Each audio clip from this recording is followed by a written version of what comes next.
Buenas tardes. Para la sesión final vamos a tener dos fases. Primero, la profesora, que desafortunadamente en el día de ayer no pudo hacer la conferencia. Hemos llegado a un acuerdo, va a hacerla de manera muy completa, pero muy compacta, en 30 minutos, para luego entrar a los problemas de la situación colonial actual. Bueno, muchas gracias. Bonjour. Donc pour introduire le phénomène des réparations, il est nécessaire de rappeler brièvement les changements opérés au niveau de la justice pénale internationale. Il faut dire que pour en arriver là, long et douloureux, fut le chemin vers l'obtention des droits les plus fondamentaux par les esclaves et les populations autochtones. Au cours de ce XXe siècle, qui a débuté par l'extermination des héréros, celle des Arméniens, marquée par le génocide des Juifs, jalonnée d'une pointe de centaines de conflits, la communauté internationale et l'Organisation des Nations Unies a dû adapter leurs instances juridiques face à l'atrocité et à la barbarie des crimes de masse. Comme écrit Jacques Semelin dans la Revue internationale en sciences sociales sur les violences extrêmes, de nos jours, tout devient juridique et inversement, on utilise le droit pour de la politique, le droit étant lui-même politique. Il y a 3 innovations en matière de droit et justice internationale qui sont très importantes. La première innovation en matière de droit international émanant d'une demande américaine fut la criminalisation de l'histoire par la création des tribunaux militaires internationaux, que ce soit celui de Nuremberg ou de Tokyo, au lendemain de la Seconde Guerre mondiale, c'est-à-dire que pour la première fois, le pénal s'immisçait dans l'histoire. Cette idée de justice pénale internationale qui entre en vigueur sous la forme de différentes instances ne prend réellement effet qu'après la guerre froide et marque une étape importante sur la prévention du génocide, des crimes de guerre et des crimes contre l'humanité. Donc tout d'abord, comme je ne vous l'apprends pas, les tribunaux pénaux internationaux, que ce soit celui de 93 pour juger les crimes de la guerre dans l'ex-Yougoslavie, où c'était la première fois en 99 qu'un chef d'État a été mis en accusation, Slobodan Milošević. En novembre 94 fut créé le tribunal international du Rwanda, qui a été secondé par des tribunaux coutumiers qu'on appelle au Rwanda les Gacaca. Puis suite aux tribunaux internationaux, il y a eu cette fameuse Cour pénale internationale en 98, qui propose à tout coupable d'être contraint de faire des réparations, y compris sous forme de restitution ou d'indemnisation, et une réhabilitation des victimes. En plus de cela, pour la Cour pénale, elle a été dotée d'un fonds des victimes, et ça c'est un phénomène très récent et très nouveau, car vous verrez quand je parlerai des problèmes qui ont été en amont de 1945, on retrouve des gros problèmes de compensation financière. On note aussi la création de tribunaux spéciaux. Et en 2002, avec l'aide de la Cour pénale internationale, nous avons vu, en fin de compte, arriver la première, qui était en fin de compte celle, excusez-moi, j'ai un trou, des victimes de guerre civile. Le premier tribunal, excusez-moi, le premier tribunal spécial a été, j'ai perdu une page. Oui, excusez-moi. Le tribunal spécial, il y en a 3. Il y a eu le tribunal spécial de la Sierra Leone. Il y a eu un tribunal spécial qui a été créé dernièrement au Cambodge contre les crimes des Khmers rouges, dont récemment un de ceux qui avaient été en fin de compte un tortionnaire des prisons a été condamné en prison. Et en plus de tout cela, ça a été doublé par des commissions vérité-conciliation, et ça vous devez connaître le plus, puisque ça concerne beaucoup aussi l'Amérique du Sud. Ça a commencé en Ouganda, en 86, les commissions vérité-conciliation, avec les massacres d'Idi Amin. Et ça a été ensuite au Chili, et ensuite au Pérou, et ensuite en Afrique du Sud, et maintenant on arrive à 32 commissions vérité-réconciliation. Ça, c'est la partie post, si je puis dire, c'est la première innovation juridique pénale. La seconde, c'est l'apparition du terme de crime contre l'humanité, qui apparaît également en 45, mais qui n'émane déjà en 1915. Il faut savoir que le crime en tant que tel aujourd'hui est défini, sa mention juridique n'apparaît vraiment textuellement qu'en août 45 dans l'article 6 du tribunal de Nuremberg. Et le terme de génocide, en revanche, intervient en 1944 avec M. Raphaël Lemkin dans son ouvrage « L'axe du mal dans l'Europe occupée ». Pour finir, la troisième innovation d'un point de vue de la justice pénale, c'est que la victime devient acteur du droit international, c'est-à-dire que pour la première fois, vous le verrez, l'entrée du civil dans la politique sous forme de groupe de plaignants, ce qu'on appelle les class actions, que vous retrouvez dans les plaintes des descendants d'esclaves noirs, comme vous trouvez ça dans les plaintes d'un cas dont je vais vous parler, qui sont les héréros de Namibie. Mais pour toutes les demandes liées aux crimes du passé, c'est-à-dire au sujet que je traite, c'est-à-dire les descendants d'esclaves, au colonialisme, aux services rendus pendant les 2 guerres mondiales, là, on s'aperçoit qu'il n'y a pas ni de cour pénale, ni de tribunaux, ni de commission vérité et conciliation. Mais il bénéficie depuis peu d'une reconnaissance internationale, et je vais vous parler de ça. Le concept de peuple autochtone, ainsi qu'il est défini par la communauté internationale, concerne environ 400 millions de personnes présentes sur tous les continents, dans à peu près 70 États. Depuis le quart du XXe siècle, les représentants de ces peuples, de ces nations, s'appuient sur les Nations Unies pour faire avancer la reconnaissance de leurs droits et pour remédier aux problèmes de discrimination et de marginalisation qu'ils connaissent au regard des sociétés dominantes encore aujourd'hui. Leur reconnaissance internationale bénéficie pour les peuples autochtones d'une journée nationale, pour les descendants d'esclaves également, mais pour les populations autochtones, ça a pris une très très grande ampleur à Panama, le 8 mai 2001, quand s'est tenue la conférence du millénaire des peuples autochtones du monde entier. 200 dirigeants de communautés autochtones ont eu l'ambition de définir les 10 prochaines années leur stratégie de lutte contre la discrimination raciale, la xénophobie, la marginalisation, l'usurpation de leurs terres et la violence qui les frappe encore aujourd'hui parfois.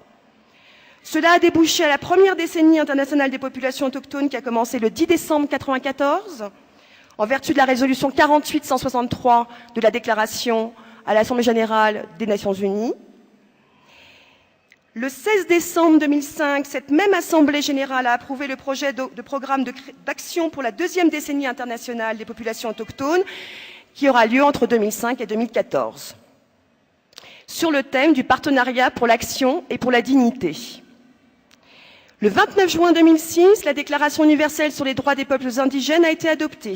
Cet accord inédit qui réaffirme les droits des peuples est appuyé par plus de 1000 ONG indigènes. Son texte n'est pas contraignant pour les États, malheureusement, mais il établit le principe de l'autodétermination de ces populations. Il devrait également bénéficier de garanties pour l'intégrité territoriale, et l'ONU s'engageait et s'engage à établir des mesures pour corriger les injustices historiques. En revanche, il n'a pas été statué ni de reconnaissance contre crime de l'humanité vis-à-vis des peuples autochtones. Il y a eu extermination, mais il n'a pas été reconnu comme génocide, donc pas comme crime contre l'humanité. Les revendications internationales parlent d'un besoin de structure institutionnelle pour que les gouvernements appliquent les lois internationales et les traduisent dans la pratique des lois nationales.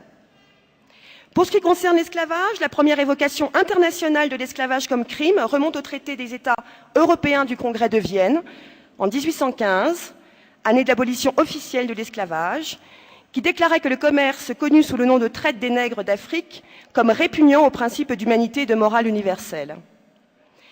Elle avait été précédée, il faut dire, par le pape Pie XII en 1462, qui parlait du commerce des esclaves à destination de la péninsule ibérique comme un grand crime, en latin magnum celus. Mais parce qu'il a perduré et perdure toujours de manière illégale, nombreuses et nécessaires furent les résolutions successives qui ont participé pleinement à sa reconnaissance aujourd'hui, que ce soit les conférences de Berlin en 1885 et de Bruxelles en 1890, de La Haye en 1899 et en 1907 qui ont abouti à une convention finale en 1926 qui condamnait toutes les formes de l'esclavage, incluant le travail forcé, la formulation reprise dans la Déclaration universelle des droits de l'homme en 1948. Plus récemment, l'ONU aussi a adopté cette résolution depuis la signature de la Convention. Excusez-moi. Ah voilà.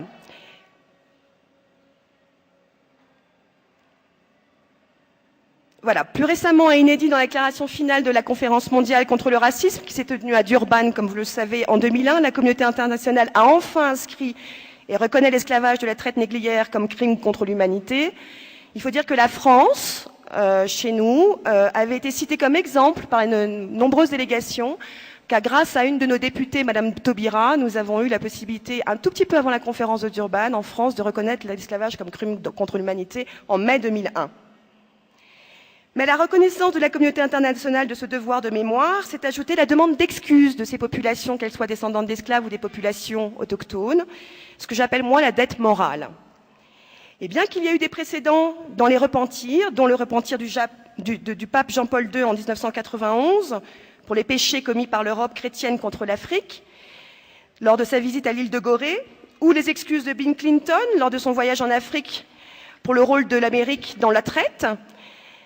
Pourtant, on s'est aperçu que les représentants européens présents à Durban ont eu du mal à adopter une position commune sur cette question, à tel point que, dans un premier temps, l'Union européenne a failli s'abstenir de faire preuve d'excuses. Pourquoi? Parce que la notion d'excuses et de regret ou de pardon, certes, peut renvoyer au désir positif et sincère d'unité de l'État-nation, mais la manière dont c'est fait, elle entretient un lien étroit avec la notion de justice. Et c'est comme ça qu'elle peut, empreinte de stratégie politique tactique, s'entacher alors. En effet, la crainte de litige devant les tribunaux se substitue à la dette morale. Et pourtant, la notion positive d'excuse permettrait à un État de renforcer sa nation qui, débarrassée de son traumatisme, laisserait place au deuil et à la commémoration. Les excuses donnent place à la réconciliation, et Martin Luther King déclarait dans un discours de 1963 à Washington que le pardon est nécessaire pour un nouveau départ et un nouveau reconnaissement. Finalement, dans la déclaration finale de la conférence mondiale contre le racisme, la discrimination raciale, la xénophobie, l'intolérance qui y sont associées, il est noté que l'Union européenne s'excuse pour les crimes passés et que l'esclavage et la traite négrière sont enfin considérés comme crimes contre l'humanité, mais qu'elle ne verserait aucun dédommagement financier. Et Barack Obama, dernièrement, en juin 2009, a réitéré ses excuses, ainsi que le Sénat américain, mais la compensation financière est hors de question. Et il a renvoyé d'ailleurs en disant qu'il faudrait se pencher plutôt sur améliorer l'enseignement, sur les droits civiques, c'est-à-dire qu'il a, en fin de compte, il s'est retourné vers la résolution de 48-163 de la déclaration de l'ONU sur les populations autochtones, exactement la même pour les descendants d'esclaves. Mais on s'aperçoit que, néanmoins, les mouvements revendicatifs autochtones et ceux des descendants d'esclaves se dynamisent, et ce sont depuis quelques années, ils se sont extrêmement internationalisés.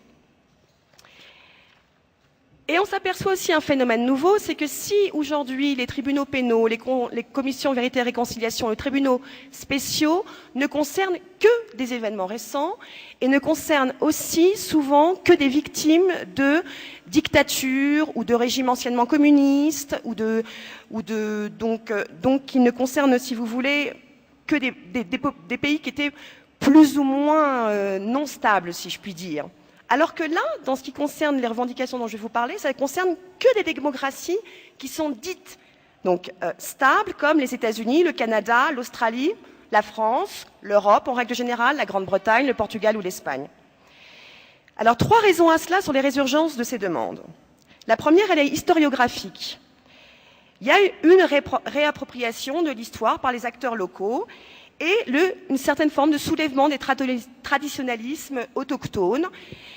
De nombreux ouvrages furent consacrés à ce sujet et je m'arrêterai sur un ouvrage de Sophie Deluc et de Colette Zitnicki qui s'appelle « Décoloniser l'histoire, de l'histoire coloniale aux histoires nationales en Amérique latine et en Afrique du 19e au 20e ».